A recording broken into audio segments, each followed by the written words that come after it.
Some would say it's beginning to look a lot like Christmas when they see the tree and the twinkle lights section in Walmart. Some would say it's when the neighbors put up their light display in the front yard. Welcome to Calm in the Chaos Interfaith Center, where we say it can look like Christmas all year long if we view it through the right lens. Christmas is heard in the cry of life in a newborn baby.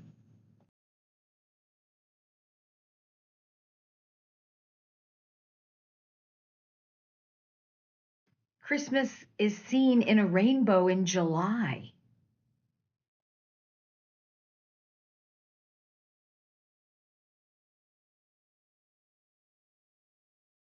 Christmas is tasted in the tears of a young child as you kiss their cheek.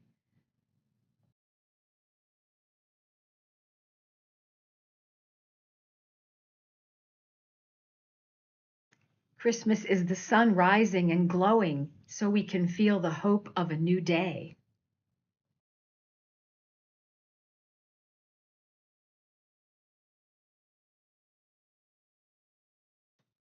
Christmas isn't a day, it's a feeling. Something happens to us around the holiday time. Some of us do recoil inward and do a deep dive hibernation of the soul. People who are grieving may choose to spend a lot of quiet time, and introverts may be very selective about how much time they spend with others. But nonetheless, there's a feeling in the air. Many of us are more likely to contribute to charities, to work at a soup kitchen, or to donate a coat at this time of year. And that feeling is what Christmas looks like to me. Howard Thurman was a 20th century interfaith theologian, and here's what he had to say about it. The symbol of Christmas, what is it? It's the rainbow arched over the roof of the sky when the clouds are heavy with foreboding. It's the cry in the newborn babe when, forced from its mother's nest, it claims its right to live. It's the brooding presence of the eternal spirit, making crooked paths straight, rough places smooth, tired hearts refreshed, dead hopes stir with newness of life. It's the promise of tomorrow at the close of every day, the movement of life in defiance of death, and the assurance that love is sturdier than hate, that right is more confident than wrong, and that good is more permanent than evil. His words remind me of the Advent candle in Christianity that represents hope. The four candles symbolize joy, peace, hope, and love. Hope is universal among humans. It's a state of mind where, instead of resigning to doom and gloom over a situation, we look for a path to help us find a positive outcome. Hope is the last thing a person has when every material and physical thing has been stripped away. Hope is the only energy left in a person who has received a diagnosis of a terminal illness. Hope for a rainbow baby is what lingers after losing a child. Hope for other people's kindness of heart can fill the void left by a house fire. Hope is longing for things to be better, a sort of future oriented optimism. No matter what the circumstances, we must never strip away hope from another person. For us to become Christmas, we must adopt an attitude, a willingness to break down barriers and stop building new ones. We can become Christmas year round. An attempt at losing the us and them language would be fabulous. An effort to remember that we must work together to survive is necessary. One individual, unless they're a trained Navy SEAL or some such thing, does not survive alone for very long. We need one another. Psychologists, medical professionals, and spiritual leaders all tell us that we need one another's support and encouragement to be healthy. We need a tribe, a sense of belonging to a group, and that means belonging to one another. Christmas looks like choirs singing together, families together in the kitchen, and people celebrating together.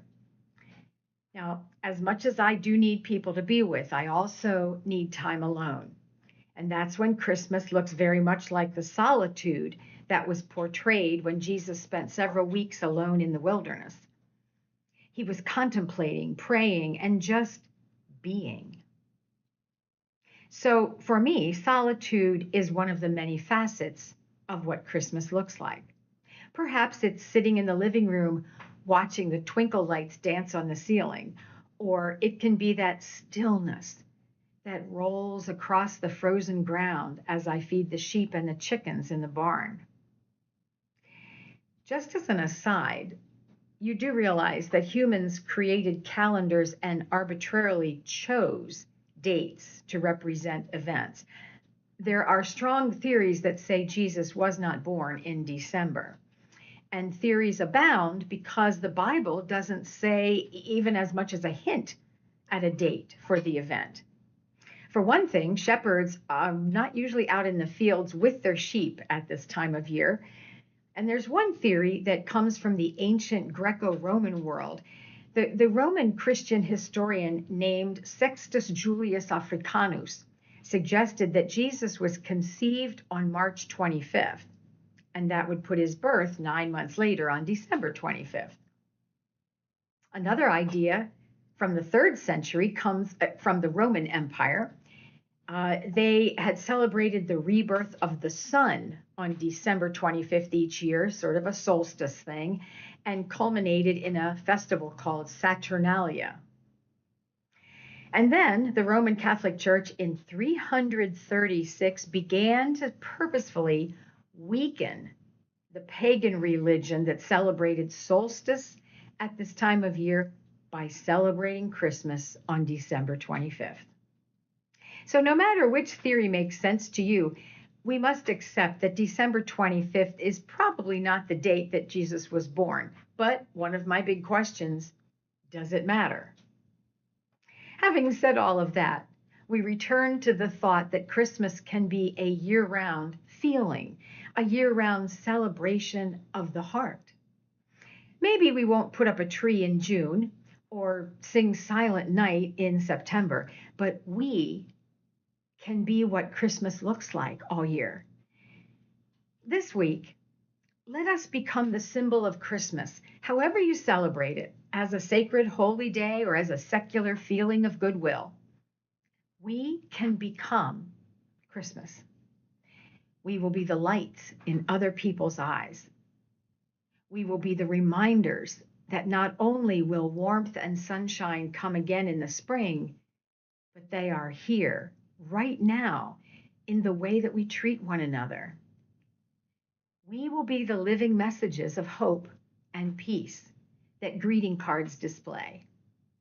We will become Christmas. Blessings on all.